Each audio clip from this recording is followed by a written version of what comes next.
Okay, thanks, Paul. Yes, indeed, Julian, who's one of my collaborators, I think talked in part on this and other topics some time ago.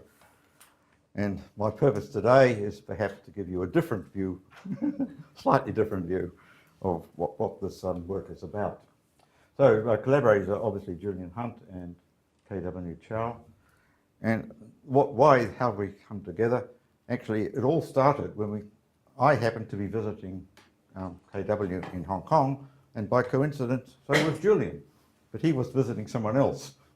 But of course, we met, and the outcome is what we see today. Okay. So what is the problem? We're talking about tsunamis, and of course in the last decade we've seen two major tsunamis, the Sumatra tsunami 2004 and then the Japan one of 2011. And over history there have been many catastrophic tsunamis. And the interest here is the situation when the tsunami initially approaches the shore and is a wave of depression, then followed by actually quite a very large wave of elevation. And the problem that actually Julian put to us was, is there a good way to describe what is going on in this situation? Okay. He calls it down-up wave. Okay. But that's the basis. We want to study that situation. Let me be clear, it's not a single depression wave, depression followed by elevation and perhaps by more waves. Okay. So this is a picture, well-known picture of the coast of Phuket, I think. And although you can't see it's a wave of depression, in this case the sea level has receded, then followed by a large wave coming to the shore. And anecdotally, of course, in history, it's well known. When you see at the shore and you see the water suddenly receding, leaving all the fish exposed for you to go and collect, it's dangerous. There's a tsunami coming, and you should go the other way, right? And that's sort of anecdotal evidence, but there's quite a lot of stories like that. This is also from the same tsunami. This is one of some island off the coast of Phuket. And I showed this one not because it shows a depression wave approaching the shore, but it showed what is often overlooked in tsunami modelling, that it's not a single wave, it's a wave train. Right? There's a big wave and then more waves come. And that's telling you, amongst other things, that possibly dispersion matters. Right? If you go to nonlinear shallow water theory, right, there's no dispersion. But if you want to model a wave train, somehow or other you've got to have some dispersion in your model. Okay. So, these are some tide gauge records from, again, the Sumatra tsunami, 2004. And I don't think the pointer's working, but you can look at the ones on this side towards the bottom here, and you can see a depression then followed by a rather, perhaps a regular wave train. The one at the very bottom corner here, this one, is perhaps the most relevant here. Most of these are tide gauge records, so they're not offshore. They're not telling you what the tsunami was like before it reached the coast. They're only telling you more or less what happened very near the coast. But the bottom one is from a yacht, which was offshore. I don't know why. This yacht had a wave recorder. And so it really is an offshore measurement. Okay. And the horizontal axis is time? Yeah, it's time. There's time recordings. I don't know what's happened to this plot. It looks rather strange. It's meant to be the same tide gauge records off the coast of Japan. Something funny's happened to the PDF file. In the Japan tsunami, actually most of the tide gauge records were destroyed by the tsunami, so there's very little data. But to the north of the region, in north of Sendai, there was a systematic evidence that the wave was a wave of depression initially approaching the coast. Then, of course, there was catastrophic wave of elevation which swept on shore. Right. Okay. Can I ask a naive question? Yeah. In the 2 slides ago, you said that there's a yacht that was measuring the wave as well. Yes. If the yacht is doing this as it's on top of It was the wave, quite a way offshore, so at that point the waves perhaps weren't so large. right? But Yeah. so how does I have the no moving- idea how I just extracted this from this paper. Okay. But actually there were 2 or 3 papers actually written about the data from that particular yacht. So I assume that they've been calibrated somehow. I believe it was just a depth depth. Like a depth finding measurement on it. Was it? Maybe, yeah. Very good. You probably know more than I do about. Yeah, okay. So the idea is if we want to model waves of depression, or in which there are depression, and we're thinking of wave trains, there is a standard model. It's the KdV equation, presented here actually in almost the form as written down by Korteweg and de Vries, except I've added weak bottom topography variation. And the third term there, the derivative of c with respect to x, is what represents the depth variation in this model. So the coefficients, the c and the depth h, all vary slowly with x in some sense. So it's a variable coefficient KdV equation. And the first part of this lecture, I'm just going to run through what is actually well known, or should be well known, about what does the KdV equation tell us about down-up waves, like waves of depression. Okay. So, before we get on to that, you can transform equation 1 to the spatial form, that's equation 2. That makes sense in this application, because we're thinking of the wave at one location in space and what is it at a later location. Not so much initial value problem, but as boundary value problem. So the spatial evolution along the path is the variable tau, integral dx over c. Then the phase variable for the waves is psi, just tau minus t. And that you can recast into two equivalent forms, equation 3. And actually equation 4 at the bottom here is rather interesting. This is equivalent to all of these, right? But in this form, you see the effect of the depth variation is solely in the dispersion, right? Solely in the dispersion term. Any other depth variation is kind of adiabatic and buried in the transformations. Okay? So it's telling us that the way the depth varies, the parameter beta actually, well, it's not beta, it's h to the 9 and 4. As you shoal, h becomes smaller, dispersion becomes weaker, and nonlinearity starts to emerge. Exactly what you'd expect. But you can quantify it precisely in that form of the equation. And in fact, when we did our numerics and studies, it was on that form of the equation. So, hardly need to say this, right? The standard, in constant depth, the standard solution of KdV is the soliton, the single solitary wave. There it is there. And we know that if you take an initial value problem, in this case it's actually in quotes, because remember it's a spatial problem, right? We're specifying the data at one place and following it along the path of the wave. Okay. What happens? If the initial data is one of elevation, kind of localized pulse, what you get is n rank ordered solitons. They're all elevation waves. The only solitary waves, the solitary wave solution of KdV, of course, is always a wave of elevation. And actually that's true also in the full water wave problem. Steady travelling solitary waves are only waves of elevation. Okay? But if you have a positive initial condition, it generates n of these with some dispersing radiation, which goes away. And if you want to estimate from the initial mass of the initial disturbance, what is the amplitude of the largest soliton produced, there's a simple formula written down there. You find it in the literature. It says the amplitudes eventually asymptotically line up on a straight line. Similarity solution for the n rank ordered solitons. And you can estimate the leading magnitude, u sub n, is actually twice, turns out it's exactly twice the maximum with the initial disturbance. Right? Rather neat result, in fact. Okay? So we have that estimate. So what happens if you then go to depression? Well, if this is not a down-up wave, the initial condition is solely one of depression, you don't get any solitons generated. In fact, you can solve the problem using the scattering transform. Or asymptotically, in a rather simple way, I'll show you the picture in a moment, but it turns out what goes on, it's initially a wave of refraction, which I'm not sure I can jump back. Let me jump back a bit. If you look at this equation, a rarefaction wave actually satisfies just this part of the equation, and this term is 0. It's a function of x over t. Right? So it's an exact solution of the full equation, even in varying depth, actually. Okay. And there's the rarefaction wave solution. And I haven't got a sketch of it, but let me try and sketch it by hand. It's going down like that, then it's terminated by a jump back to the initial level. So that jump is then resolved by an undulate bore, the wave train.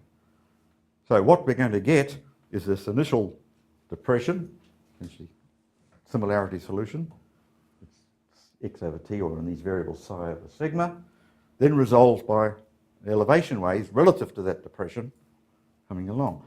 And the asymptotic theory for this resolution of the jump tells you that the jump is going to be exactly twice the level of the depression it's resolving. And if you follow all that through, it turns out that for the same, suppose you've got an initial condition, it's got the same volume, same mass up, or same mass down, it's the mass down which generates the bigger wave of elevation, because the resolution of the initial depression produces the bigger wave than it would be with just elevation to start with. So already there's something interesting coming out, that when the depression comes first, you're going to get the bigger wave next. So this is not a numerical solution of the KDV, but it could be.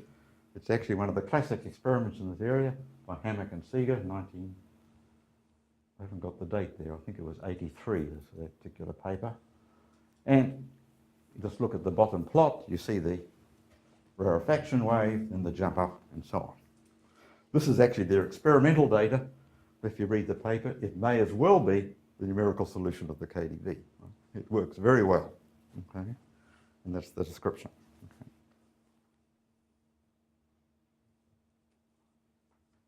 What about when you go on a slope? That was all constant depth. What can we say in this practical situation when the waves are not going to go up a slope? Well, the first thing we know about a slope is if you take a single solitary wave of elevation and send it up a slope, it deforms adiabatically as 1 over the depth. This is a classical result. It's been derived by many people, including myself, but actually the original derivation was by Boussinesq. And then by, as I said, by many people.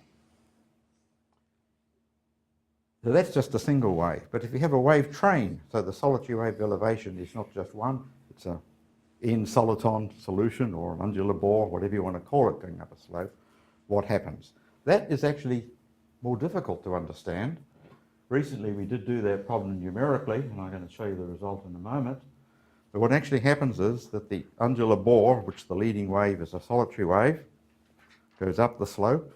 The leading wave actually deforms, indeed is 1 over h, but it turns out that then the undulate bore can't retain the structure properly, so that wave goes off from the bore, and then a second solitary wave forms and goes off from the bore, and you end up with not one wave train undulate bore, but two. The original one, as we'll see, and then a secondary one which has gone out the front, right, of the bigger waves. So you generate a double kind of wave train. I'll show you the picture of that in a moment. When you have initial condition of depression, as I've already commented, the rarefaction wave part of that solution actually is the exact solution even when there's varying depth, because it only satisfies the UT plus UUX part of the KDV. So that part is valid on the slope as well. So although we haven't done the full calculation, our speculation is that when this depression solution goes up the slope, you still get the leading depression, more or less as it would be without the slope, and then you've got the resolution of the undulate bore which is following, and that will be affected by the slope, so you're going to generate a rather complicated wave train coming in behind. In fact, Julian was involved in an experiment by this group of people, partly from UCL in London and partly from Arizona State University, and after the 2004 Sumatra tsunami, they were inspired to actually try and produce a depression tsunami in a wave tank and send it up a slope. So they did that. And I'm not sure, I think that's the outcome of that experiment. And if you perhaps look at any of these pictures, the difference is just the size of the initial wave maker. And you see the rarefaction wave coming, then the big elevation, perhaps not quite so much evidence of a following wave train. Okay? But nonetheless, the concept that it's a kind of rarefaction wave and then a big elevation wave, which should be twice the amplitude of the initial jump somehow. That seems to be more or less right. And when I put the ingredients of the previous theory I've described together and make a prediction from their experiments of what the height of that leading wave would be, I get within 5%. It seems to be reasonably good model to describe what's going on. Okay. And this is the numerical experiment we did, which is the opposite case. It's a under the bore of elevation. There it is. What we did is we formed the bore. You've got to do that numerically, right? To start with, before you get to the slope, then you send it up the slope. Just let it propagate numerically up the slope. And the top picture is it's still on the slope, but the bottom picture is the interesting one. Here's the original undulate bore, and this is the solitons ejected out the front, and in between you've got an interaction region. And what is happening, let me repeat, is this. We can show that if you have a jump solution, the undulate bore jumping from one level to another, that jump is preserved as you go up a slope. So if the initial jump was, say, u0, it remains u0 as you go up the slope. But the leading solitary wave and the resolution of the bore is a solitary wave, and we know it should deform adiabatically as 1 over the depth. So you can't preserve the jump, right? It's a contradiction. And the resolution is that the leading wave goes out from the bore and forms the solitary wave train out the front. It keeps doing that. And that's one kind of undulate bore made up almost entirely of solitary waves. The original undulate bore still over here. And then what's in between is an interaction region. And my colleague Gennady L, tells me that whereas the one-phase Witten modulation solution can describe the undulate bore and also describe the solitary wave train, the interaction region is remarkably a two-phase Witten modulation solution, which is for constant depth is available in the literature, but never before found an application. This may be it. Actually, coincidentally, Mark Ablowitz and collaborators came across this two-phase solution in a slightly different context, but again in KDV. They were interacting wave trains and found the same kind of structure. So, okay. So, where have we got to? In one sense, it seems that the KdV equation is quite capable of describing a down-up wave. It tells you something. It tells you that when the initial depression comes, it's kind of a smooth depression, then you're going to get some big, certainly one big wave, maybe two or three of elevation following. However, why do we want to go further? Maybe just academic interest. But it's also the case, you see, that there's that developing solution in KdV. I showed you a snapshot, but it's a dispersing wave train. Right? It forms and then eventually it's going to disperse out. It's not persistent as a down-up structure wave. Right? So what we looked for was, can we find, by looking for another model, something which describes a down-up wave, depression followed by elevations, which is a kind of more persistent structure. Right? And their first thought that came was, well, let's go to extend the KdV to higher order. And the natural extension is the higher order KdV with a cubic nonlinearity. Of course, in principle, if you carry the asymptotic expansion through, which leads to KdV, to higher order, you're going to get a suite of other higher order terms. Okay?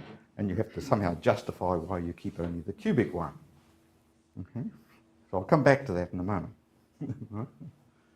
However, our thought was, well, let's see what the cubic term is. And the question then is, there's the original KdV for constant depth now, and there's a coefficient alpha of the cubic nonlinear term.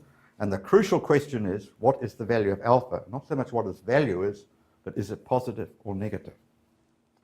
If it's negative, then actually nothing much changes. The equation has a family of solitary wave solutions, rather different shape from the KdV ones, but in terms of solving the initial value problem, it's much the same story. However, if the coefficient is positive, and negative or positive are all relative to the sign of the dispersive term, which is positive, it's different. There are two families of solitary waves and also breather solutions. So what we thought was, can we find a higher order KdV or shallow water which has got a positive coefficient for alpha? And the first thing we started to look at this, the answer seemed to be no. How do you calculate that coefficient alpha? Well, you can go to the literature, or you can do a rather simple derivation as follows. Suppose we ignore dispersion, nonlinear shallow water theory, and we do the simple thing we go to right-going waves. So constant depth, nonlinear shallow water theory, you can split the solution into right and left-going Riemann invariants. You set the left-going one to the constant background state, then you just got a one simple hyperbolic equation, the equation for R plus V, and there it's written there.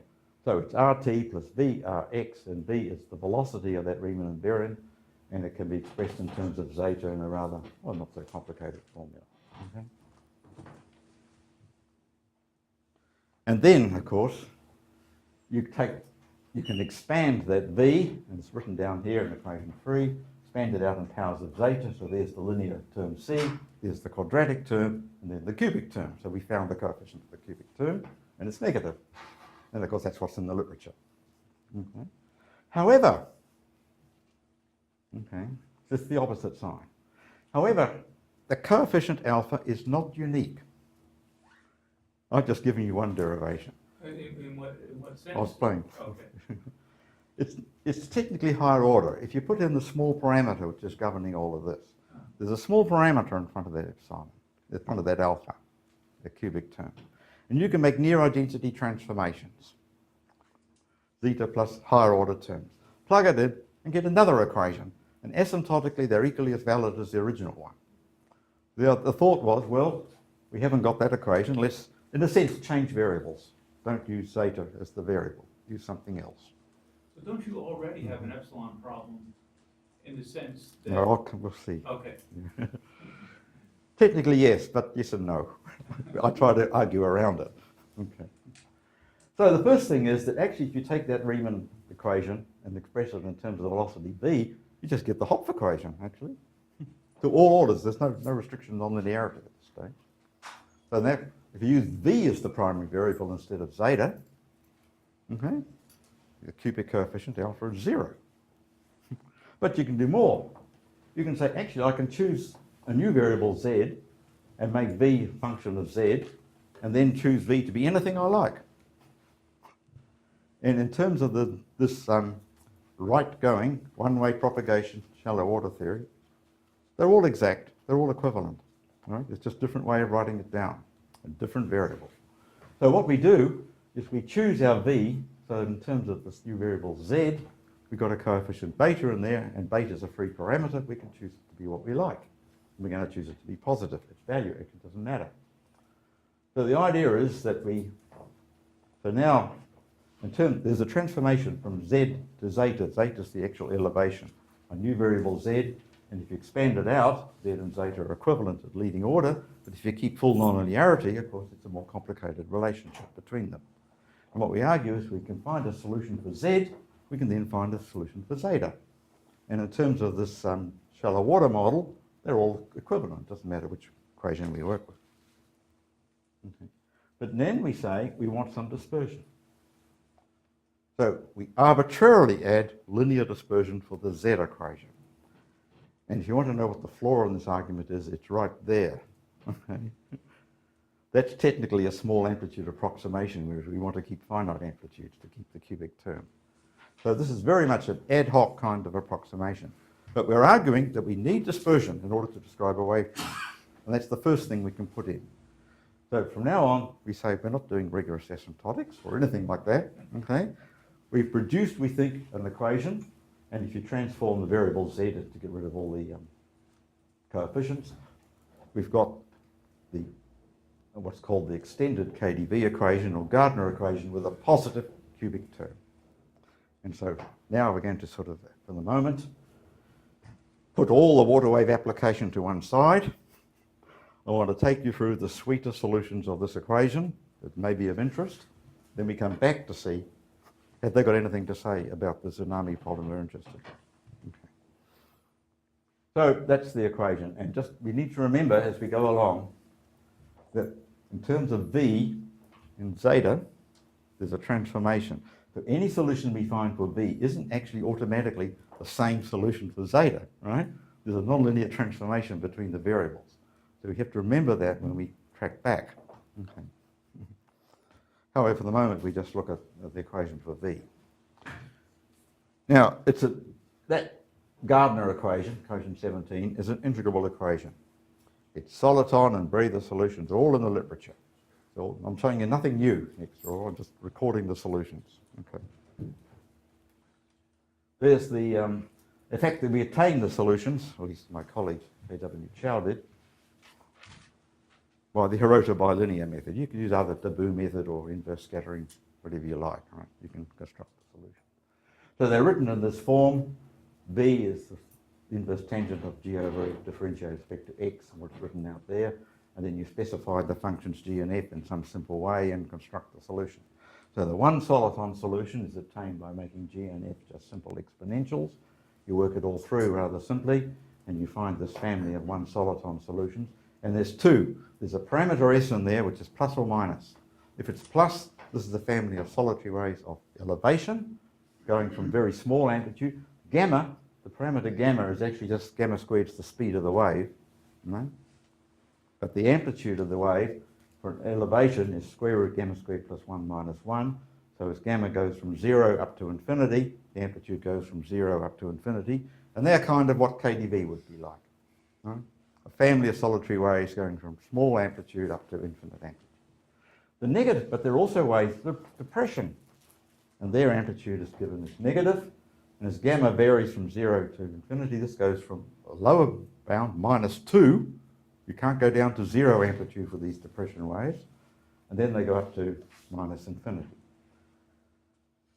Some interesting comments about these, or two. The first one is for waves of the same speed, the same gamma, the depression wave is always the biggest in absolute magnitude. Mm-hmm. Or if you take the same amplitude, that is same absolute value, the elevation wave is always the faster. So you can see there's some kind of interesting interaction that's going to go on when you interact a depression wave with an elevation wave. Right? If they've got the same speed, the elevation wave will come, it's faster, so it'll catch up. Okay.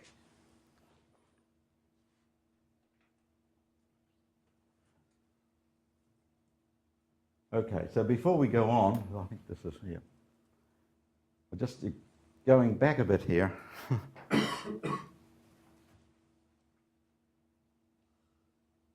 What does it mean in terms of zeta? We've got a one soliton solution of our Gardner equation. What does it mean in terms of the original surface elevation? For the elevation waves, it's all consistent. It's some kind of extension from the usual KdV model to higher amplitude. May or may not be quantitatively valid, but it's at least qualitatively right. Okay? It's the depression wave which is the problem, because of course, there's no depression solitary wave in the full water wave equations. I don't think John's here, John Toland is here, but I asked him this morning. He proved it. Okay, there aren't any. Without surface tension. Yeah, no. Of course, we know there can't be any, because if there were, they would exist in KdV, and they don't. Right? So there aren't any. Steady depression solitary waves. So what are these ones for this thing? Of course, these in the Gardner equation, the amplitude has to be smaller than minus 2, bigger than 2 in absolute value. And if you track that back through to the zeta variable is positive. Okay? So it's not a depression wave in zeta, it's an elevation wave. However, it's interesting, if you look at its structure, it's not a monotonic wave, if it's true at all. It's got two negative lobes and then a big lobe in the middle.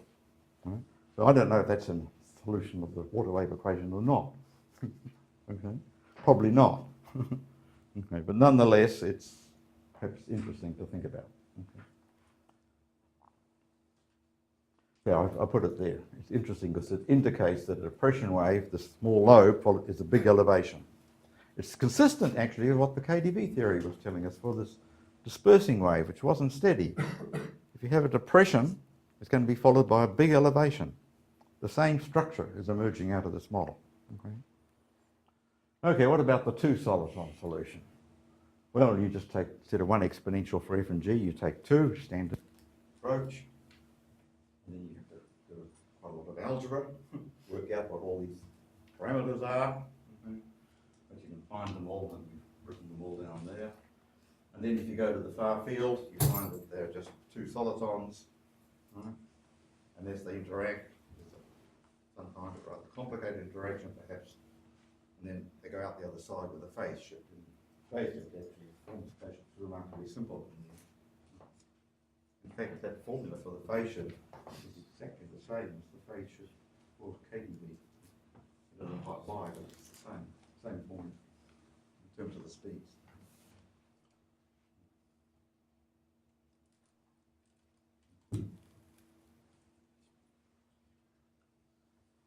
Okay, I'm going to show you some plots of the two soliton solutions. Now, of course, remember, you've got two families of solitons now. We've got depression and elevation, so actually we can do a whole lot of different things. We can interact two positive ones, that's not so interesting, or two negative ones, that's not so interesting either. The case we're interested in is when we have a depression wave interacting with an elevation wave, in particular the case when in the far field as you go to minus infinity, before they start to interact, the depression wave is first and the elevation wave is behind and it's faster, and we'll catch up. So I've written the parameters there, but perhaps I won't bother to take this further. Let's just look at one of the plots. So I think they're self-explanatory. You start over here, there's the other middle, and you finish up actually symmetrically on the other side, except there's been a phase shift, of course. And the interesting feature of these, and all the solutions I'm going to show you, is the fact that although we've got depression and elevation, and actually the speeds are very different, but the parameters have been chosen so that the amplitudes are almost the same, initially. What you finish up in the middle is a rather small depression and a huge elevation. And to jump ahead of myself, okay, what I'm going to argue eventually in the application is we don't care about that. We don't care about this. What we're interested in is this, okay, in the middle. And if you look at the way the parameter v is varying, it's going from -1 up to a very large positive value. And if I track back to my transformation from v to zeta, that actually will reproduce qualitatively the same structure for zeta. It'll give you a negative wave and a big wave in the middle and so on. So in the end, if there's any use to this at all, we're going to focus on the middle picture and say, what can that tell us about this possible tsunami? So it's not steady. I'm not looking at a steady solution. We're just extracting this middle picture. Only because in the transformation when you go back to zeta, it's a kind of one-to-one mapping. It's not complicated. This is another one, just two different parameters and essentially a similar story. They're going a bit faster this time. Okay. There's an interesting technical issue for people who like this kind of thing to work out exactly what is the point at which they interact. It's not x equals 0, t equals 0. Well, because one is faster than the other. Yeah, it's somewhere around there. Actually, it's almost true that the elevation in the middle, this maximum elevation, is in fact, actually Slimer, who worked on this 10 years ago, claims in his paper that elevation at its peak is exactly the sum of the initial amplitudes and magnitude. So if that one was A1 and this was A2, it's A1 minus A2. And numerically that seems to be right. And that's kind of how we search for the maximum point. We just find out where we reach that value.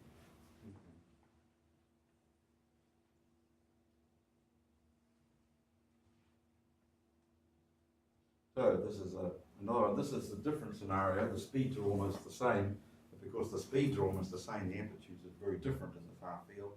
So it's a big elevation, a small, quite big depression, small elevation, but in the middle, it's almost as it was before.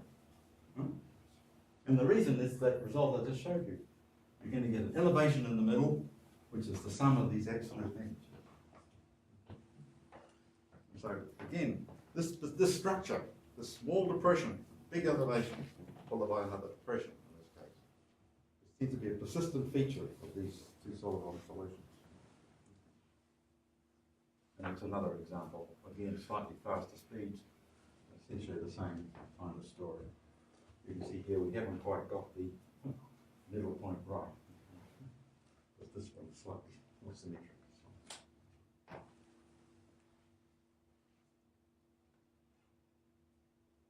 Okay, so what I just said, I've written here. If you want to go back to the zeta variable, that's the transformation. So you have to think as v varies and zeta is determined on the other side. So what we're doing is I'm looking at that middle panel and just tracking qualitatively. I could plot it, of course, but I haven't done so. You just work out what zeta is doing. And qualitatively, well, the values I've shown you is the same structure.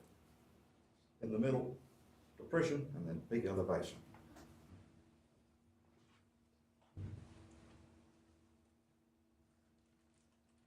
Well, I haven't quite finished. What are the breather solutions? Do you have a picture of that? Oh, I didn't plot it. Oh. It'd be more convincing. Maybe, yes. Well, yeah. I mean, actually, I haven't plotted it. I haven't got the plot here. Well, I have plotted the relationship between V and zeta. And then the range of interest, it's almost a straight line because it's actually just a quadratic. What you're going is from the bottom point of the quadratic up the slope, not a straight line, but quite a simple monotonic transformation. So it won't be too different. Okay. So, what about the breather solutions? You can find the breather solution in a number of ways. The trick we use is that you go to the two soliton solutions and say that speeds gamma 1 and gamma 2 are complex constants, m plus or minus in. When you put all that in, you end up with a real valued solution. And of course, it should work, and it does work. You can verify it afterwards. So that's a breather solution. And what you see is it's made up of two phases. That's the two soliton solution. The phase theta tells you the whole system propagates with a speed c given there. And the other thing tells you that it oscillates, because it's in the cosine terms, with a certain frequency. So, typical breather. Propagates steadily, but oscillates as it propagates. In one limit, as the parameter n is much, much greater than m, remember the original length was the gamma speed for m plus or minus in, so I'm making the measuring part very large relative to the real part. It actually becomes, and actually this is work I did years ago with Dmitry Polonovsky, it becomes in the limit of the nonlinear Schrodinger equation wave packet.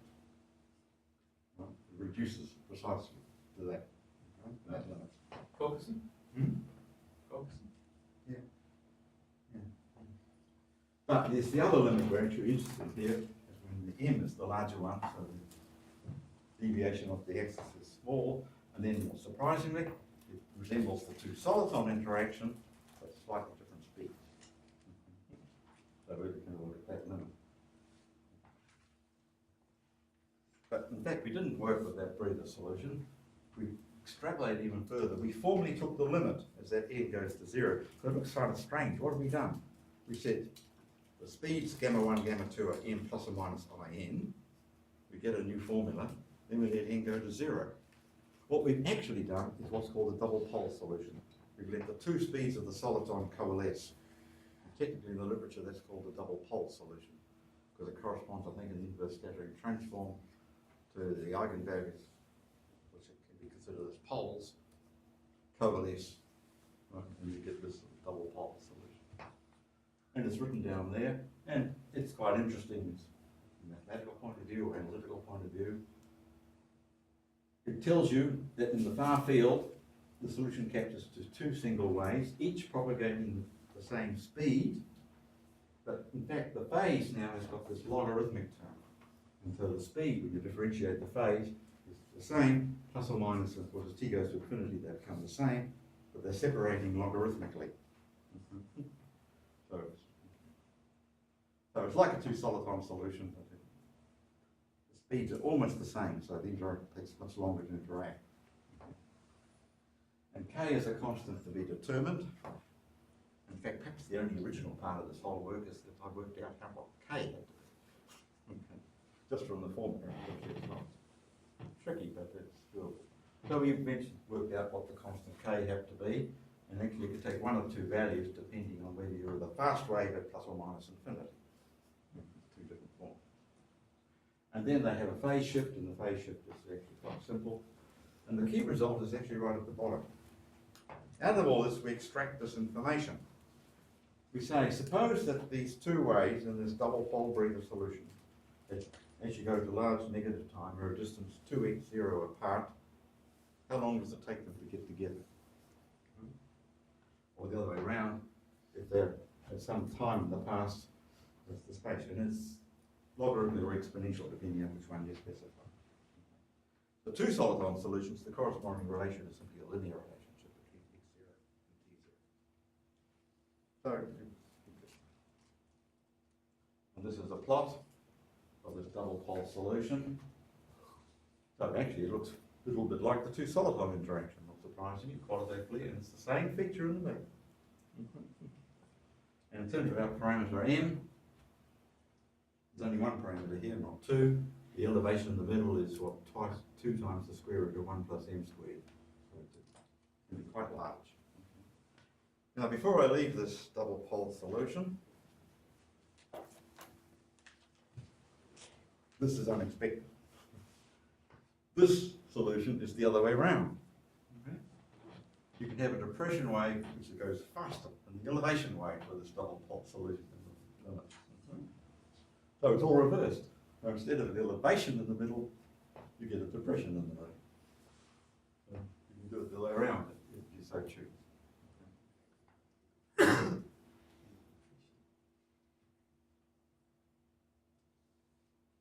And I've just written down there. So the two waves combine in the middle to an amplitude whose absolute value is 2 plus square root of 1 plus m squared, and so on. If you track that again back to v to zeta, as long as you focus in the middle part, where v, the negative value of v is not so large, if -1 is the limit we can go down to, that's typically what we see. And the rest of it's positive, where there's not a problem in translating between v and zeta. Qualitatively, it's sort of 1 to 1. So that structure could be a valid solution for the some sense of a nonlinear shallow water wave, that structure. So, summary. I'm not about to finish, there's a lot to say here. So, what did we study? The dynamics of a so-called down-up wave, which means depression followed by elevation. We presented two models.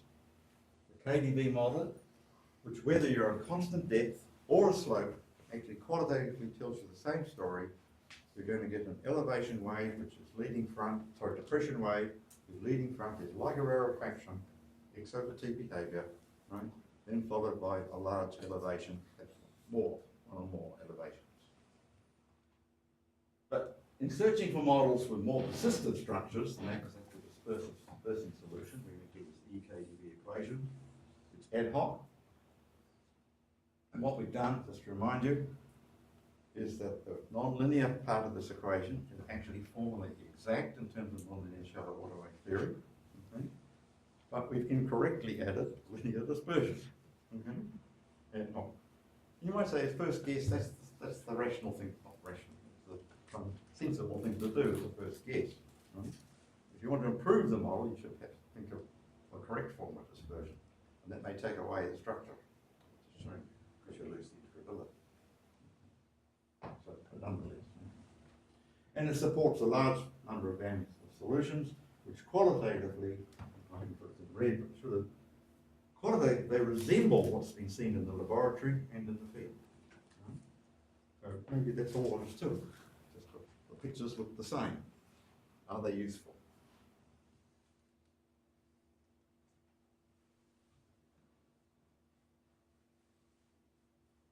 The key thing, and what was driving this, is that we just really sort of perhaps trying to look, can we kind of quantify somehow that structure for application perception? Right? After all, we have explicit solutions for the two soliton solution. We can write it all down. Right? What can we extract out of it which may be useful for application? And so, we pose this question. Suppose we have, so forget all the theory. The question we want to answer is this. Prediction of a tsunami. Offshore, it's observed you have an elevation wave of some height, delta H2, behind a depression wave of some other amplitude, which may be comparable, perhaps even the same, minus delta H1. And the distance between them is L0. Can we estimate, A, what happens when these two waves interact, and importantly, where they will interact, right? So where are we going to get this huge elevation out of this disturbance? So it's quite simple. Essentially, for the two soliton model, simplified hopelessly, we estimate the speeds, actually just from shallow water theory, first order quadratic transition, and then from the two soliton model, you could use the double pole solution. I'll come to that in a moment. The time is after that's at t equals 0, the time when they will interact and the place where they interact. And we predict, importantly, from the two soliton solutions, that the height of the interaction will be the sum of the two initial amplitudes in absolute value. That's right. That's really the key thing we got out of the two soliton solution. If you do the double pole solution, the corresponding expressions are logarithmic, and the approach is much slower. So when, as you'll see in a moment, I try to put it into actual real observations, it seems the two soliton solution is rather the better one than the double pole. So for the Sumatra tsunami, the figures I've chosen are not quite at random. I've tried to look at the data, what available data there was, estimate what the heights offshore may have been, how far apart the initial depression and soliton might have been. So they're kind of realistic numbers, and we plug it in, and we estimate that the time after that seed, maybe 2 hours later, distance 130 kilometres, and you get a doubling in the height of 6 meters. Not inconsistent with what we actually observed off the coast of Thailand. And it says that, of course, we haven't taken the slope into account here. Okay. This is all constant depth. If you did try to take the slope into account, it would slow the wave down to actually therefore reduce the distance from the deep water situation, as it were, to the shore. So it's consistent. If you apply the same kind of thinking to the Japan tsunami, slightly larger amplitudes, slightly bigger scale overall. Okay. And in this case, it seems that actually you're predicting that the waves would actually reach the shore before you get the peak elevation just from these figures. So again, it's qualitatively in the right range, but it's slightly overestimated.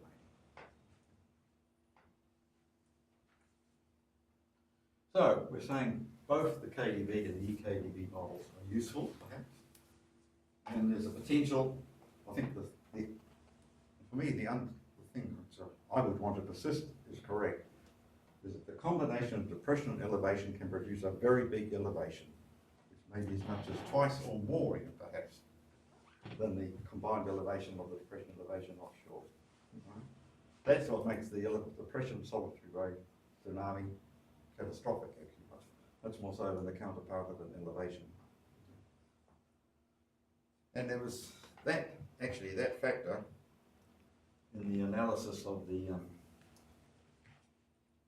Sumatra tsunami that originally motivated Julian Hunt to enter into the problem. How could you quantify the fact that the depression wave was so damaging? That was the aim. Just to conclude, all I've shown you so far are solutions of the EKDB equation. I just picked out solutions and said, this is a good solution. Right? So in a sense, what we've done, I should say, is we've got a problem, how to describe it down that way. We've got a solution, two-soliton solution. What is the model? Okay. We're not sure we've got the right model. Okay. However, some time ago with the Slinet and Kolonovsky, we did study the same equation numerically. We used the box initial condition. We've just taken initial condition, integrated numerically in a regime where the initial condition was one of solely of depression, expecting to get breathers. And it turned out there's 3 plots. The breather is that one. The middle one is actually the double pole solution, and the right one is just a single soliton of depression. And this perhaps destroys some of the validity of what I've been saying, but the parameters here at the amplitude of initial condition is the box of -2, and the width was 1.9, 2, and 2.1. So very sensitive to the structure of the initial condition as to whether you got the two-soliton or the breather or single soliton. That was a numerical solution, but you can come to the same conclusion by solving the scattering problem for the eigenvalues. And tracking what the eigenvalues are doing as you vary the parameters in the initial condition. So, although we think we've got an interesting solution, its sensitivity to the actual initial state is maybe something to be explored. So I'm done. Thank you.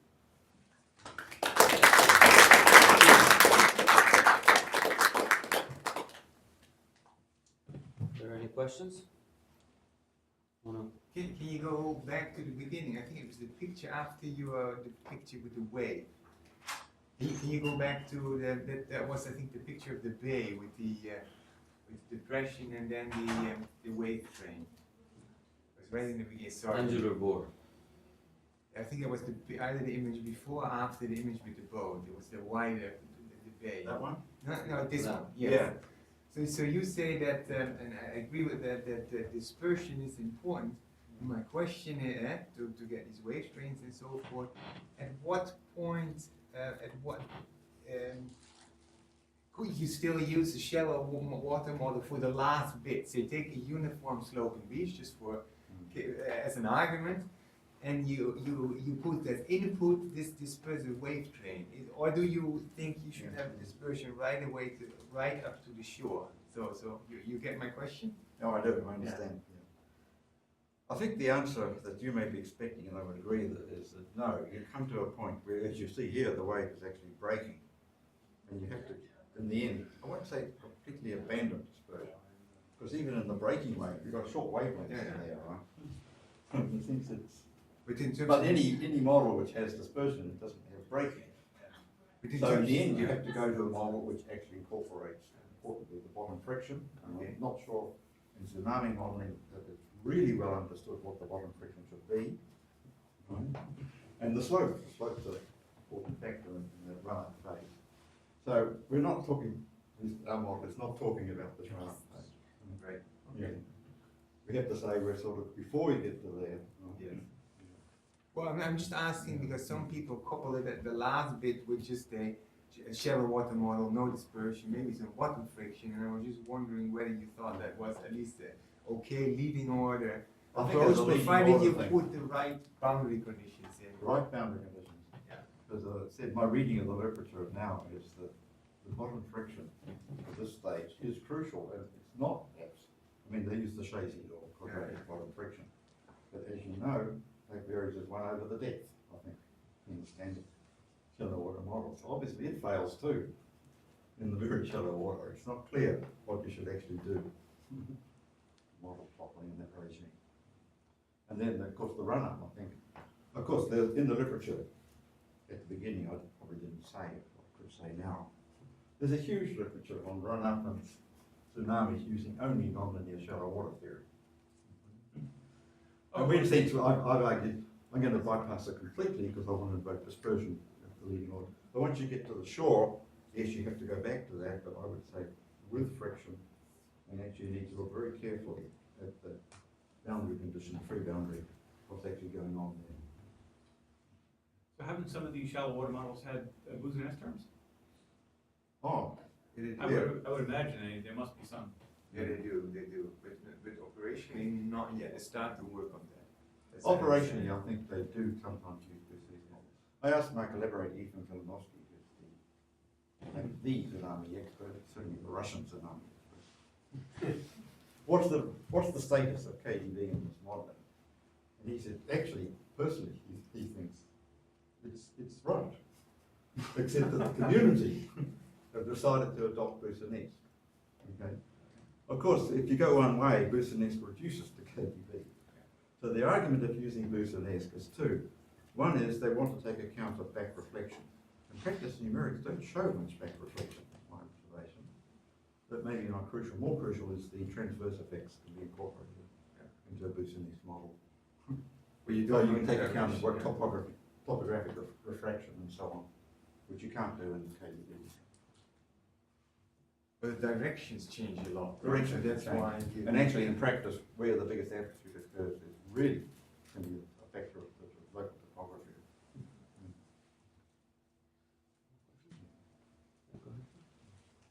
Maybe I should introduce myself first. I'm David Furman from Technical University of Denmark.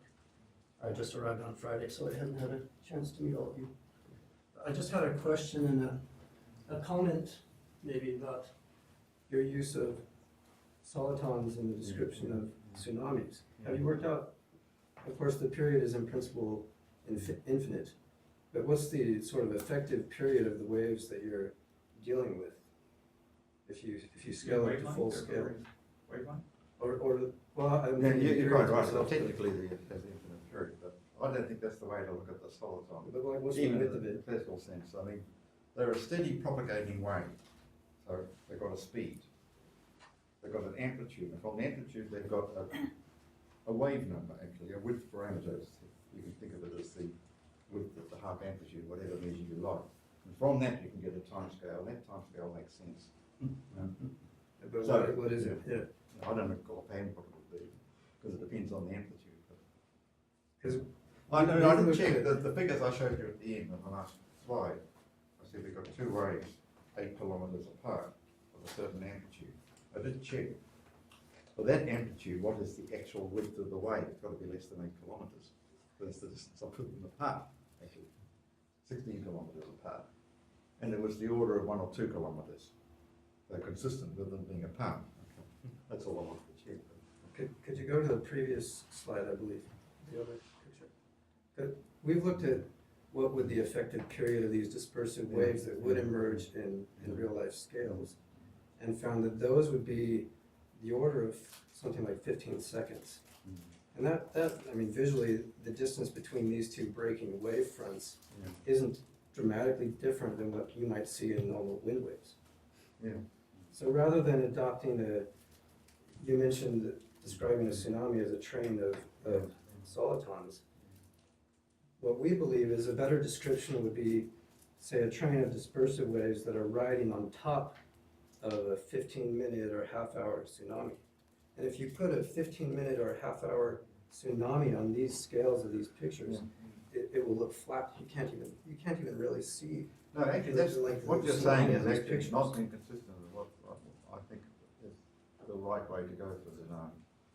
There may be a very long way to think of depression, which actually in itself is not so large, but as I say, it generates this, not just one wave, it may generate several waves, which are sort of, not periodic waves, but they're semi-periodic, modulated waves.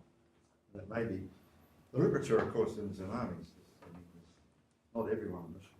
If you look back, there's a huge number of papers using solitary waves, even in the shallow water logs. They say, I'm going to send a KDB solitary wave up a slope in shallow water approach.